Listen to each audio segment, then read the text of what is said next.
¿Cómo están? Buenas noches. ¿Cómo están? Gloria a Dios. ¿Por qué no miran al que tienen al lado? A ver, miren un poquito. ¿Por qué no le dan un beso? Le dicen, que Dios te bendiga. ¿Me dijeron? Dios los bendiga. Bueno, hoy vamos a compartir algo que Dios me puso en el corazón y que es un pasaje que está en todos los evangelios, en los 4, y es raro encontrar una cosa así, pero bueno, la prédica tiene como título La oreja de Marco y espero que Dios nos bendiga con algún mensaje especial. Antes que nada vamos a una iglesia tiene que orar, entonces vamos a cerrar los ojos y vamos a pedirle al Señor. Amado Padre Celestial, te damos gracias por poder hoy escuchar tu palabra. Te pedimos que abras nuestro corazón, abras nuestro entendimiento, que nos des sabiduría para poder escucharte y para que esa palabra nos deje rema, nos deje una marca. Te pedimos que recibas todas las cargas que traemos del mundo, Señor. Te las dejamos a vos en la cruz, pidiéndote que seas vos el que hoy, a través de que los techos de punto de encuentro se abran, te entrones aquí y nos bendigas. En el nombre de Jesús. Amén. Hay mucha gente que tiene mucha suerte y hay otros que no tienen tanta, ¿no? Hay gente que tiene muchísima suerte y que a veces no se da cuenta de que tiene suerte. Por ejemplo, podemos pensar en una persona que tenía que tomar un avión, se equivocó de camino, en vez de ir para Ezeiza se fue para otra ruta. Sí, esta es una hipótesis, ¿no? Pero perdió el vuelo. Seguramente se debe haber pensado, perdí el vuelo, perdí la plata. El avión salió, se cayó, se murieron todos y él tuvo la suerte de vivir. Bueno, en este pasaje, en esta pequeña charla, vamos a pensar en dos personas y vamos a tratar de sacar algunas conclusiones. Esas dos personas, una era Pedro. En este pasaje, Pedro en el momento que el sumo sacerdote mandó a los soldados junto a Judas a que lo apresen para llevarlo a ser juzgado, Pedro sacó la espada y le cortó la oreja al sirviente del sumo sacerdote que se llamó Malco. A Pedro, por hacer eso, le correspondía algo muy complicado, ¿no? Para la justicia romana era la pena de muerte. Pero ¿qué pasó? Estaba Jesús ahí y Jesús dijo, meté la espada dentro de la funda, y agarró la oreja de Malco y se la puso y lo sanó. Entonces toda evidencia que había en contra de lo que Pedro había hecho se borró. Y el otro personaje del que vamos a hablar es Malco, que fue la persona que fue atacada por Pedro, que sufrió un corte doloroso, que en realidad el golpe era para matarlo, ¿sí? Pero que solamente le amputó una parte del cuerpo, su oreja. Pero tuvo la suerte de que estaba el maestro y agarró la oreja, la puso de nuevo y lo sanó. Dos tipos con suerte. Pedro, que le cortó la oreja, Jesús, que borró la evidencia, Malco, que se fue con una oreja puesta de nuevo y seguramente debe haber quedado medio tambaleando. Jesús, cuando sanó a Malco, borró, como dijimos, toda la prueba que existía contra Pedro.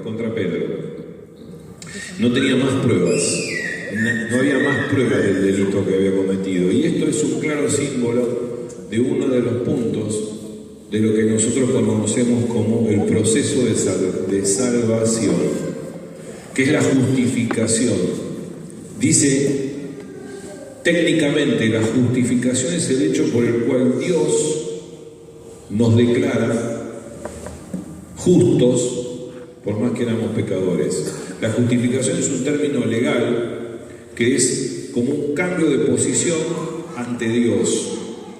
Dios perdona al pecador, le quita la culpa, todas las penas del pecado y se las da a su Hijo Jesús en la cruz. Eso se llama justificación y esto es un ejemplo muy claro de la justificación. Por eso en la primera carta de Corintios, capítulo 6, versículo 11, dice: y eso eran algunos de ustedes, pecadores, ¿no? Y como ya han sido lavados, santificados y justificados en el nombre del Señor Jesucristo y por el Espíritu de nuestro Dios. ¡Qué grande! El ser justificados nos pone ante Dios sin tener más evidencia de lo que fuimos, ¿sí? Cuando el ángel de Jehová se le presentó a Josué, le dijo: sacate los zapatos porque estás en tierra santa. En esa época no existía Cristo, los zapatos eran el símbolo de la mugre que traíamos. Sacate los zapatos, hacé algo para que te perdonen los pecados, para sacarte los pecados. Nosotros ya no necesitamos más nada, porque Dios nos justificó, nos quitó los pecados, los tuyos, los míos, nos borró y se lo fueron a llevar a Jesús a la cruz, siempre y cuando creemos en ellos. Este hecho, todos estos hechos que vamos a ver hoy se dieron en el momento en que estaban por echarle mano a Jesús y aprenderlo. Y eso empieza a traernos una cosa un poquito más sensible. Si ustedes se pueden imaginar que los pecadores de las personas sucias pudieran agarrar al santo Hijo de Dios, ¿cómo puede ser? ¿Cómo puede ser que aquel que vino a traernos libertad iba a ser metido preso? Porque todo esto, queridos amigos, es porque Jesús tenía una hoja de ruta, como dijimos alguna vez, tenía un plan establecido por el cual tenía que ir caminando, tenía que ir encontrando a una mujer para sanarla, a un leproso para sacarle la lepra, tenía que ir a un pueblo y después a otro. Ese plan establecido terminaba con que Jesús iba a ser apresado, ¿sí? Amigos, Jesús no vino a cumplir su propia voluntad, lo dijo en el Evangelio y está escrito: vino a cumplir la voluntad del Padre. Juan 5:30 dice: porque no busco mi voluntad sino la voluntad del que me envió, la del Padre. Y en esa ruta de viaje Jesús llegó al momento tremendo de estar en el huerto de Getsemaní, donde oró y se comunicó con el Padre, y donde luego suceden estos episodios, que como dijimos fueron relatados en los 4 evangelios. Nosotros vamos a leer el de Juan, ¿les parece? Juan 18:1, Juan capítulo 18 del 1 al 11, dice: habiendo dicho Jesús estas cosas, salió con sus discípulos al otro lado del torrente de Cedrón, donde había un huerto, en el cual entró con sus discípulos. Y también Judas, el que le iba a entregar, conocía ese lugar porque muchas veces Jesús se había reunido con sus discípulos. Judas, pues, tomando compañía de soldados y alguaciles de los primeros sacerdotes, de los principales sacerdotes, y de los fariseos, fue allí con linternas y antorchas y con armas. Pero Jesús, sabiendo todas las cosas que le habían de sobrevivir, se adelantó y les dijo: ¿a quién buscáis? Le respondieron: a Jesús Nazareno. Jesús le dijo: yo soy. Y estaba también con ellos Judas, el que les entregaba. Cuando les dijo: yo soy, retrocedieron y cayeron a tierra. Volvió pues a preguntarles: ¿a quién buscáis? Y ellos dijeron: a Jesús Nazareno. Respondió Jesús: os he dicho que yo soy, pues si me buscáis a mí, dejad ir a estos. para que se cumpliese aquello que había dicho: de los que me diste, no perdí a ninguno. Entonces Simón Pedro, que tenía una espada, la desenvainó e hirió al siervo del sumo sacerdote y le cortó la oreja derecha. El siervo se llamaba Malco. Jesús entonces dijo a Pedro: mete tu espada en la vaina. La copa que el Padre me ha dado, ¿no la he de beber? ¿Qué nos enseña esto? Y eso es lo que vamos a tratar de dilucidar hoy. ¿Qué nos enseña la oreja de Malco? Este pasaje va a reflejar claramente la actitud de Jesús. Vamos a ver tres cosas. Vamos a ver a Jesús, a Pedro y a Malco. Primero vamos a hablar de Jesús. Este pasaje, como decíamos, nos refleja la actitud de Jesús y cómo llevó adelante su ministerio terrenal. La sanidad de Malco es como si hiciéramos un monumento de los atributos, ¿sí?, y del poder y del carácter de Dios. Eso es lo que hoy quiero que pensemos. La actitud de Pedro es una actitud que nos puede enseñar cómo somos nosotros. Y ahora vamos a hablar un poco de eso. Y cómo puede ser nuestro servicio. Jesús tenía muy claro cómo era el ministerio, cómo iba a ser su ministerio, cómo fue su ministerio. Tenía claro su propósito, su vocación y sus convicciones. Vamos a empezar por el primer punto. Jesús tenía claro su propósito. Jesús sabía y estaba muy seguro de que su propósito no era terrenal, era espiritual. ¿Cuál es el propósito nuestro? Y Pedro siempre estaba con la sintonía en la radio de Arnado, ¿sí? Vamos a un ejemplo.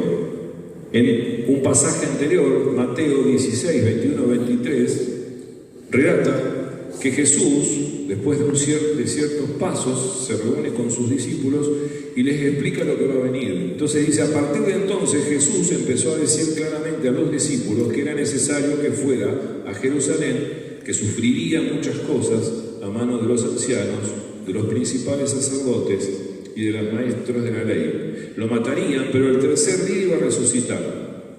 Maravilloso lo que le estaba diciendo a los discípulos. Pero Pedro lo agarró y le dijo: vení. Lo llevó aparte y empezó a reprenderlo. Imagínense Pedro reprendiéndolo a Jesús. Y le dijo: Dios nos libre, Señor. Eso jamás te sucederá a ti. Y Jesús se dirigió a Pedro y le dijo: aléjate de mí, Satanás. Estás representando o representas una trampa peligrosa para mí. Ves las cosas solamente desde el punto de vista humano, no desde el punto de vista de Dios. Eso es fundamental. Dios le quiso explicar a Pedro que la visión que nosotros tenemos que tener es una visión no terrenal, sino la visión de Dios, una visión espiritual. Y Pedro era como que nadaba ahí, más o menos. Era más terrenal que espiritual. Y yo te pregunto, ¿cómo vemos nosotros las cosas? ¿Cómo ves vos las cosas? ¿Tenés una visión espiritual? ¿O muchas veces la visión se nos convierte en terrenal? ¿Las vemos desde el punto de vista de Dios o desde el punto de vista del hombre? Vemos que todo lo podemos, que podemos ir con nuestras fuerzas o con nuestra espada. Luchamos con todo, con las adicciones, para salvar nuestro matrimonio, para no perder el trabajo, para poder orientar a nuestros hijos, pero con nuestras fuerzas, la gran mayoría de las veces. No ponemos a Dios de por medio. Cuando no damos más y no podemos y no llegamos, ahí lo ponemos en el medio. Cuando Dios tiene que ser el centro de nuestra vida. Hermanos, debemos ver nuestra vida de forma espiritual. Nos quiere decir Dios cada día y en cada palabra de su evangelio. Pedro estaba listo para ir a la guerra con la espada, pero la espada representaba una guerra terrenal y la guerra es espiritual. Y tu guerra y mi guerra también es espiritual. Tu guerra, y mi guerra también es espiritual. No podemos dejar de pensarlo. Segunda carta de Corintios, Pablo dice, pues aunque andamos en carne, no militamos según la carne, porque las armas de nuestra milicia no son carnales, sino poderosas en Dios para la destrucción de fortalezas. No andamos en la carne. Vivimos en un mundo, pertenecemos a otro reino. Sí, y si ese reino está Dios, ese reino es celestial, aunque nos toca peregrinar por esta tierra. Nunca nos olvidemos que la lucha de Jesús nunca, en ningún momento, fue contra la carne. Jesús lucha contra principados y potestades, y nuestra lucha tiene que ser contra esos principados y potestades. Los que te hacen poner mal, los que te hacen pelearte con el vecino, los que hacen que te pelees con tu esposa. Es el diablo, es Satanás que te quiere meter cositas en la cabeza, y esas cositas te picotean.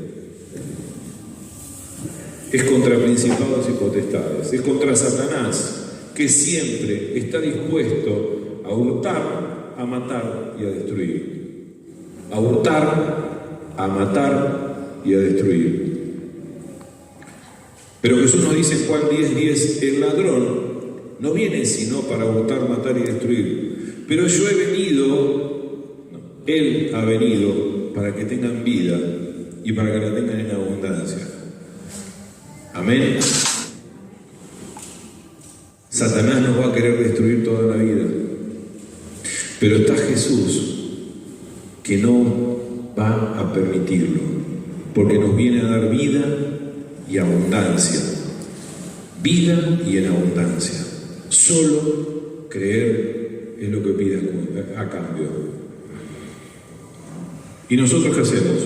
Luchamos y luchamos y luchamos.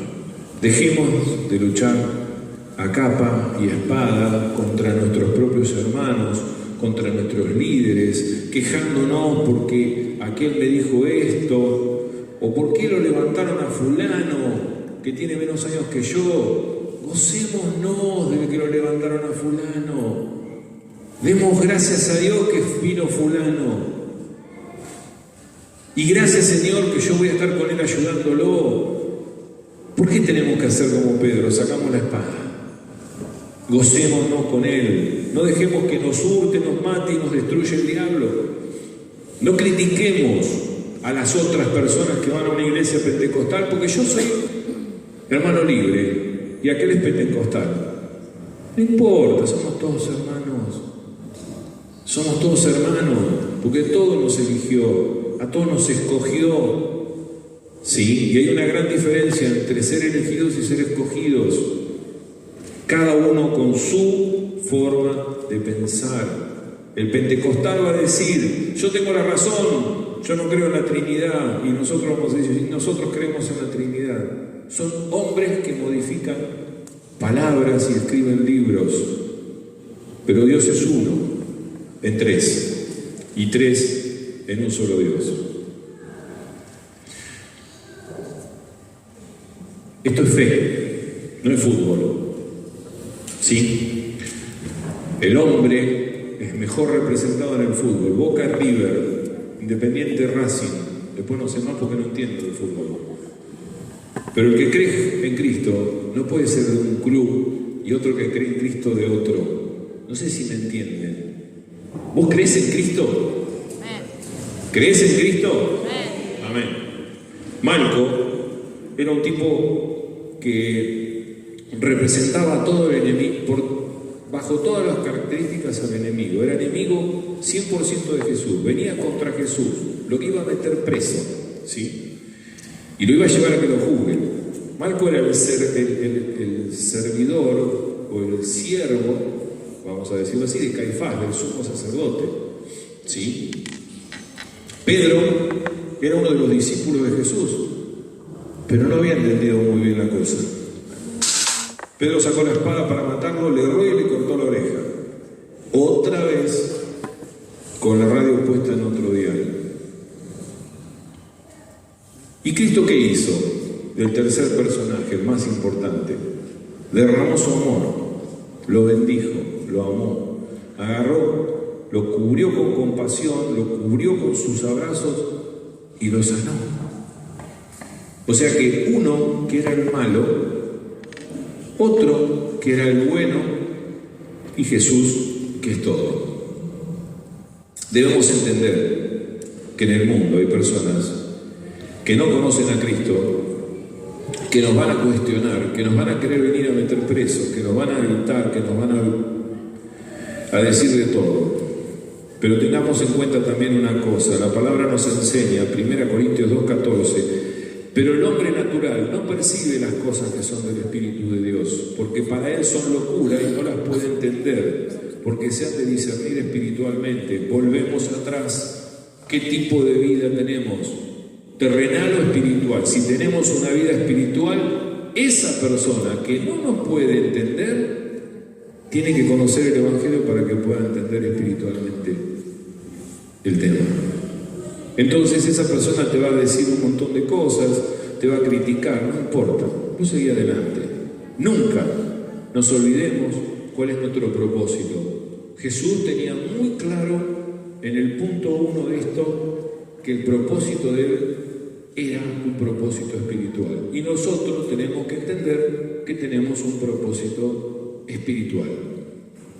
Segundo punto, Jesús tenía clara su vocación.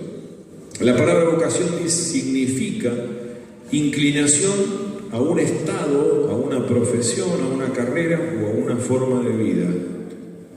Miren si Jesús no tenía una vocación. Nunca dejó nada a medias, nunca dejó algo por la mitad. Jesús siempre completó y terminó lo que empezó. Juan 4:34 dice, Jesús le dijo, mi comida es que haga la voluntad del que me envió y que acabe su obra. La vocación de Jesús siempre fue terminar lo que había empezado. Yo te pregunto, ¿conoces a alguien que comienza a arreglar una heladera y dice, la voy a pintar, y cuando está por la mitad la deja ahí, agarra otra cosa y empieza? Más de una vez. Me acuerdo que armaba barquitos y empezaba un barquito y después iba a comprar otro y empezaba otro, pero el primero no lo terminaba. ¿Cuántas veces empezaste a leer la Biblia? Y que dijiste, en un año la leo completa. A los cuartos días ya no leías más. Entonces se te fue el plan de leerla en un año. ¿Cuántas veces prometiste orar 15 minutos al día y ayunar una vez por semana? 3 días, 4 días, al quinto ya está. Los 15 minutos no están. ¿Cuántas veces le prometiste a Dios no mirar más porno, dejar de jugar al fútbol e ir a pescar para darle más tiempo a la familia, dejar la droga, dejar el alcohol? Y todo se desmorona y terminamos agarrándonos la cabeza y diciendo, ¿por qué me pasa esto, Dios? ¿Por qué? ¿Por qué soy así?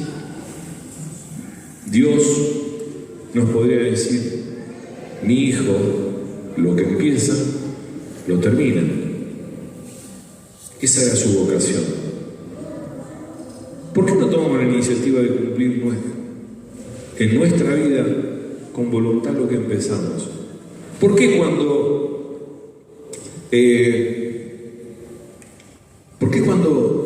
nos ponen o empezamos a trabajar en un ministerio, cuando las papas queman, se empiezan a pelear, salimos corriendo y dejamos todo? ¿Por qué? No dejemos que el diablo nos quite las bendiciones, somos nosotros los que hacemos que Dios no nos bendiga haciendo esas cosas. Jesús en la cruz nos dejó como legado una herencia tremenda. Jesús en el momento en que entregó su espíritu dijo, consumado es, traducido, terminé la obra, terminé lo que vine a hacer. Terminá lo que tenés que hacer. No lo dejes por la mitad. Si empezás a hablar con alguien y le llevas una palabra de aliento, no lo dejes después colgado. Seguí, terminá la obra.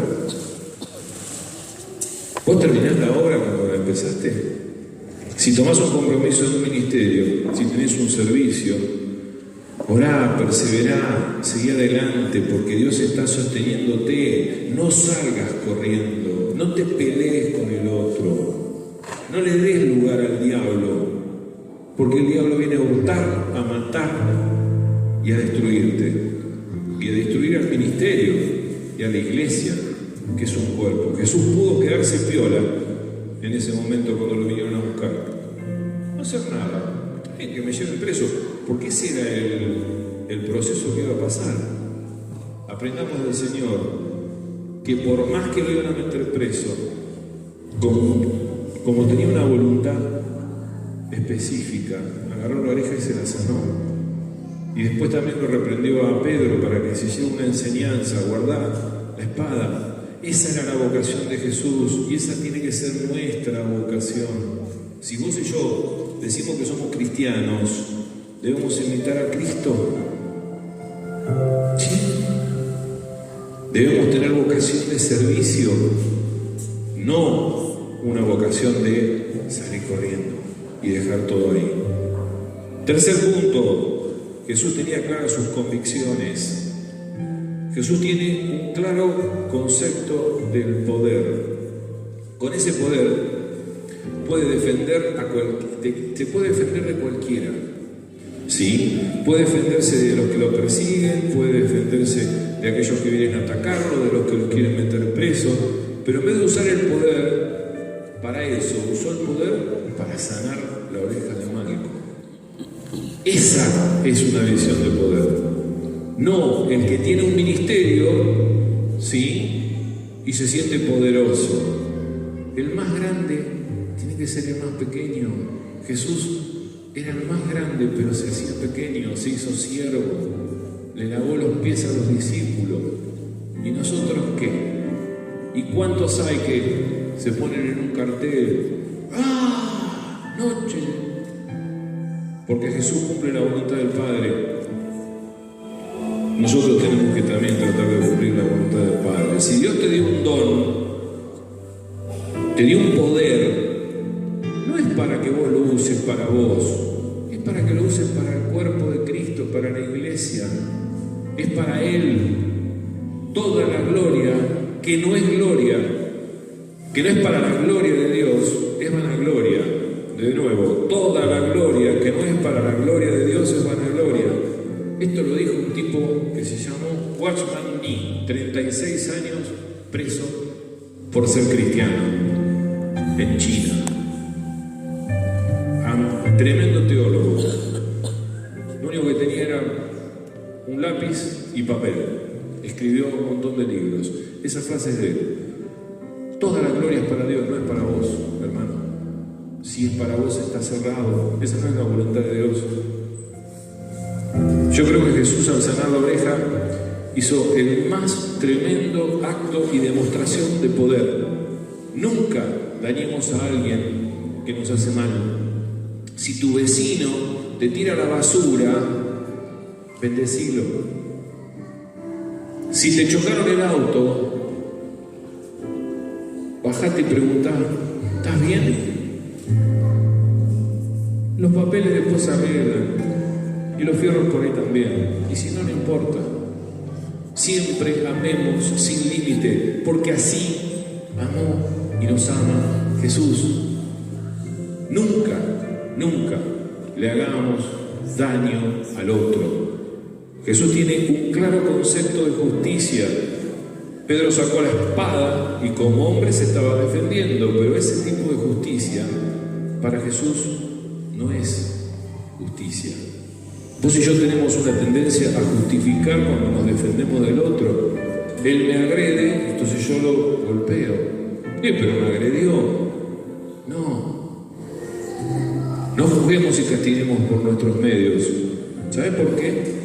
Porque en su momento Jesús nos va a juzgar a todos y Él es el que tiene la potestad dada por el Padre para juzgarnos. Jesús también tenía un concepto tremendo de autoridad.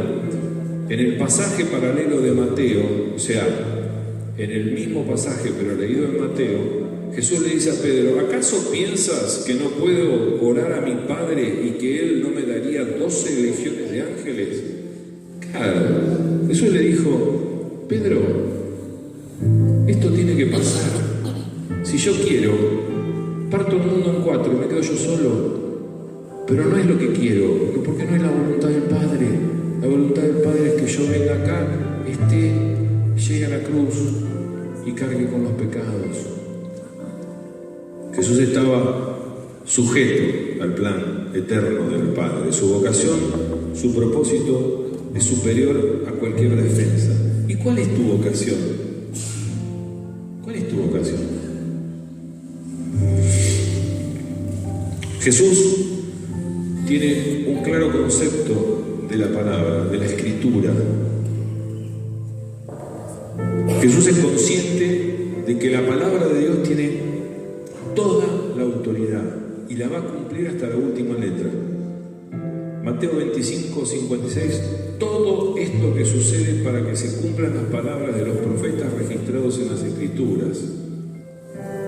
Él podría haber evitado cualquiera de los pasos de sufrimiento en esta vida terrenal, pero no, porque todo estaba escrito y se suscitó la palabra, y la autoridad que tenía la palabra hacía que él la tuviera que cumplir 100%.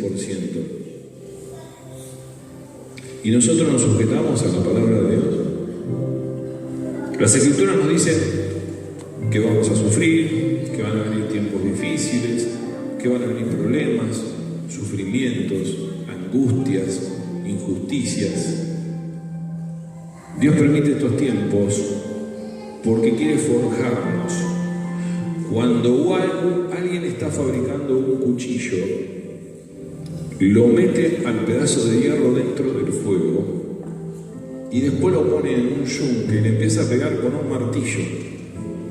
Le va dando forma, lo forja y después por último lo mete en el horno y lo mete en aceite, ¿sí? Para templarlo. Él siempre va a estar mostrándonos que está al lado nuestro en ese proceso por el cual nos vamos a trabajar. Los problemas no se van a ir, inclusive hasta nos va a mostrar milagros, como el milagro de Malco, como el milagro que puede haber recibido cualquiera de nosotros. Los procesos son para que en la escalera espiritual de nuestra vida subamos un par de peldaños, ¿sí? Cada vez que vos entrás en un proceso, que yo entro en un proceso, es porque voy a salir mejorado, renovado, ¿sí? Jesús también tiene un claro concepto de la misericordia. Jesús nunca le dio la espalda a nadie que tuviera un sufrimiento. Donde encontró sufrimiento lo alivió, donde encontró enfermedad la sanó, donde encontró muerte la resucitó. El leproso le dijo: Señor, si quieres puedes limpiarme. Y él le dijo: quiero, sé limpio. Esto me hace pensar que a veces te dicen: si quieres me podés ayudar con un peso que no tengo comida, y levantás la ventanilla del auto y seguís. Lo hice hoy. Y cuando el impertinente de Pedro sacó la espada y cortó la oreja de Malco, dice Lucas, que es el único que lo nombra, Jesús lo sanó. No le importó quién era, no le importó cómo era, no le importó si se lo merecía o si no se lo merecía, lo sanó. Él quiere que todos puedan ser salvos. No le importa si lo merecemos o no, porque Él ya pagó todo en la cruz. Acordate que Jesús eligió los clavos, no fueron los que lo crucificaron los que eligieron los clavos, Él eligió los clavos. Primero le preguntó al Padre, orando en Getsemaní, le dijo: si puedes evitar que pase esta copa de mí. Pero después fue a la cruz y Él eligió: poneme los clavos. Pero ¿sabes qué? Entre la mano de Jesús y la madera de la cruz había un papel donde estaban registrados todos los pecados tuyos, los míos y de todos los hombres, de Pedro y de Malco también.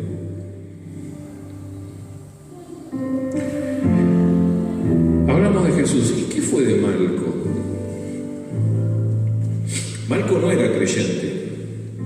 Ya hace frío. Se me enfrió la nariz. Malco no era creyente.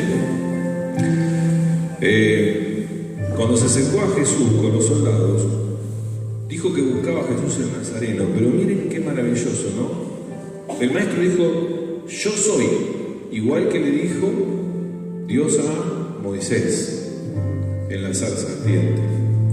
Dice la palabra, leíamos, que retrocedieron y cayeron en tierra. Tremenda el poder de la palabra de Dios. Dijo, yo soy. Se fueron para atrás y se cayeron en la tierra. Y Judas perdió todo protagonismo. Chao. Se terminó Judas en la historia. ¿Viste? Era el que lo iba a entregar, ahora ya ni lo nombran más. Pero Malco no creyó. Ni aún cuando Jesús agarró la oreja, se la puso de nuevo, como en esa imagen, y listo. No creyó ni siquiera cuando tuvo un milagro, ni cuando Jesús le calmó el dolor, ni cuando lo abrazó, ni cuando le mostró perdón y le hizo ver que podía ser salvo si creía en él. ¿Y qué fue de Malco? No se sabe más nada, no se lo vuelve a nombrar en el Evangelio. ¿Cuántas veces vemos que Dios obra un milagro en la vida de alguien y esa persona se termina alejando con el tiempo? Estaba leyendo el libro de un ministerio de sanidad en Norteamérica muy importante y contaban el caso de un muchacho de unos 35 años, alcohólico, que lo llamaron a este ministro, esta persona que tiene ese don de sanidad, es un médico. Lo llamaron para que vaya a orar por él. Estaba internado, los médicos decían que no pasaba la noche. Fueron, oraron por él. Al otro día lo sacaron de terapia intensiva. A la semana estaba en la iglesia el muchacho. Dios lo sanó. Dios lo sanó. A los 15 días faltó a la iglesia. Al mes estaba tomando de nuevo. A los 2 meses, otra vez internado muriéndose. Los volvieron a llamar. Y ahí fue este doctor, oró, volvió, dice en su libro, volvió a salir de ese cuadro tan agudo, dejó la bebida, volvió a la iglesia. A los 2 meses ya no estaba más en la iglesia. Y a los 3 meses o 4, no recuerdo justo, falleció. Malco fue sanado y nunca creyó. Una persona puede ser sanada, puede sentir el toque de Jesús, puede ser sacudido por su amor, por su misericordia, puede experimentar lo que vos y yo podemos experimentar, hasta un milagro físico, y quedarse perdido sin convertirse y sin ser salvo. ¿Por qué Dios nos pone a Malco en el Evangelio? Para que entendamos que aunque recibas el milagro, no sos salvo. Solo si creemos y morís a vos mismo y haces que Cristo nazca en vos, ahí vas a ser salvo. Podés tener respuestas en una oración desesperada, pero no te convertís. Podés ser bendecido por Dios y nunca creer en Él. Es muy probable que ese fuera el caso de Malco. ¿Y qué era lo que Malco tanto amaba del mundo para no seguir a Jesús? No lo sabemos, pero eso que amaba no lo quería perder. Y por ese algo perdió lo más importante, su alma. Dice Mateo 16:26, porque ¿qué aprovechará el hombre si ganare todo el mundo y perdiera su alma? ¿O qué recompensa dará el hombre por su alma? Yo te pregunto, ¿qué te detiene a vos para dejar eso que tanto amás y empezar a confiar en Jesús? Jesús murió en la cruz por nuestro pecado, pagó todas nuestras deudas, derramó la sangre para lavarnos y para sanarnos. ¿Qué te para ir a los brazos de Jesús? Para salir corriendo y abrazar a Jesús. Amigo y hermano, el milagro más grande de Jesús, sí, salvación de tu alma y de la mía. Ese es el milagro. Entonces, ¿qué esperas? Déjate que te atraiga a los brazos. Confía, confía y confía. Marco no confió. Marco se quedó con lo que amaba. Deja lo que amas, porque es de la tierra y nosotros somos espirituales. ¿Y Pedro? Pedro tenía una presión tremenda. Él tenía pensamientos así recurrentes. Yo tengo que hacer algo para el Señor, tengo que luchar, lo tengo que defender. Si vos y yo queremos hacer las cosas solos, es probable que no podamos hacer nada de lo que nos proponemos. Sí, bueno, pero tengo 20 autos y 15 edificios alquilados. ¿Y qué? ¿De qué te sirve? Pedro sacó la espada, trató de matarlo a Malco, pero hasta eso no pudo hacer. Solamente le cortó la oreja. Pedro tenía fe en Jesús, pero pensaba que la forma de servirlo era esforzarse con sus propias fuerzas. Yo, Pedro, no te voy a abandonar, le decía. Yo, Pedro, nunca te voy a negar. Lo terminó negando 3 veces y lo terminó dejando en la cruz y se fue corriendo. Y después de muerto Jesús y resucitado, lo fue a buscar a donde había empezado la historia. Arriba del barco estaba pescando. Entonces mi pregunta es: ¿por qué seguimos siendo como Pedro? ¿Y por qué volvemos al mismo lugar donde empezamos? ¿Por qué nos pasa? ¿Por qué? Pedro fue restaurado. Entendió cuál era el propósito. Entendió que no eran importantes las cualidades de él, sino que entendió que Dios iba a actuar por medio de él, no por la fuerza que él tenía, sino a través de él. Pedro recibió el Espíritu Santo en Pentecostés y, lleno del Espíritu Santo, dio un discurso y se añadieron 3.000 personas a la nueva iglesia.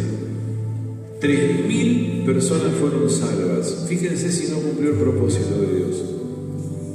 Dios sabe cuáles son nuestras debilidades, amigos. Conoce todo, ¿sí? Conocía las de Pedro, también conocía las debilidades de Malco, y conoce las tuyas y las mías, y somos muy débiles. Vos y yo somos como Pedro, y hay veces que queremos hacer todo por nosotros, y en cualquier momento estamos ahí de sacar las palas si es que no las sacamos, ¿sí? Pero si entendemos que somos débiles, si entendemos que tenemos defectos, si entendemos que no servimos para nada si no tenemos a Dios, ahí es el punto donde Dios va a empezar a trabajar. Ahí es donde va a empezar a volar a través nuestro. Miren, Dios usó la mandíbula de un asno en las manos de Sansón, una cosa que no servía para nada en las manos de Sansón. Lo usó a David, a Jacob, a Noé, todos imperfectos, frágiles y pecadores. ¿Y qué somos nosotros? Imperfectos, frágiles y pecadores.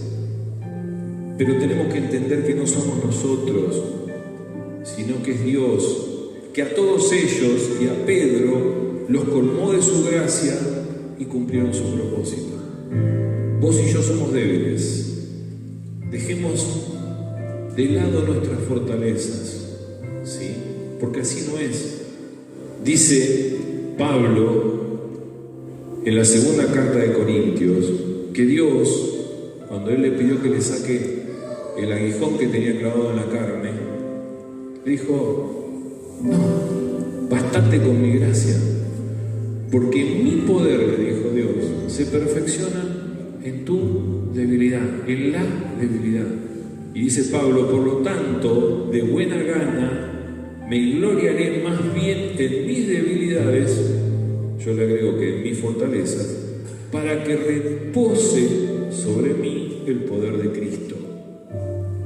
Dice Pablo, por tanto, de buena gana me gloriaré más en mis debilidades para que repose mi poder en Cristo, de Cristo. Nos creemos que somos fortachones, nos creemos que somos todo para adelante. Somos débiles, reconozcamos que somos débiles y sepamos que esa debilidad es la que nos va a hacer que Dios se perfeccione, nos perfeccione y nos lleve a hacer cosas muy grandes. Y no para nosotros, sino para Él. En cuanto nuestra mente se va para un costado, no pensamos en los momentos más oscuros, en los momentos en que estamos ahí, destruidos. Ahí se escapa. Dios es como que se aleja, no. Dios es capaz de sostenerte, porque Dios se puede parar y frenar el viento con la mano para que a vos la tormenta no te destruya. Dios va a permitir que seamos zarandeados, ¿sí? Hasta donde podemos aguantar, porque nos ama. Y nos ama con un amor ágape, hasta la muerte, porque Él ya murió por nosotros. Y para ir terminando, vamos a hacer una pequeña imagen de dónde sucedió esto y un contraste. Todo esto sucedió en un huerto. Ale, ¿querés que venga? Todo esto sucedió en un huerto, en el huerto de Getsemaní. Y fíjense qué contraste. En un huerto, Adán y Eva escucharon a Satanás. Pero Jesús en el huerto oró y escuchó al Padre. En el huerto Adán y Eva pecaron y se alejaron de Dios. En el huerto Jesús trajo la salvación para la humanidad y nos acercó al Padre. En el Edén Satanás ganó su primera victoria y en el huerto de Getsemaní perdió la batalla definitiva frente a Cristo. En el huerto Adán tomó el fruto prohibido de la mano de Eva y en el huerto Cristo recibió la copa de la ira de Dios de la mano de su Padre. En el Edén, Adán disfrutaba de todo lo bueno, lo perfecto, lo maravilloso que había sido creado para él. Y en Getsemaní, el segundo Adán, el Cristo, el Rey de Reyes, el principio y el fin, el Alfa y el Omega, la piedra del ángulo, descartada por los constructores, el ángel de Jehová, el que era, el que es y el que va a ser, el Cordero de Dios que quita el pecado del mundo, experimentó dolor, sufrimiento, entregó su vida y conquistó gloriosamente la vida eterna para vos, para mí y para todos. ¿Qué esperás? ¿Por qué no venís a los brazos de Jesús? ¿Por qué no morís a vos mismo y aprendés a cargar tu cruz y a seguirlo?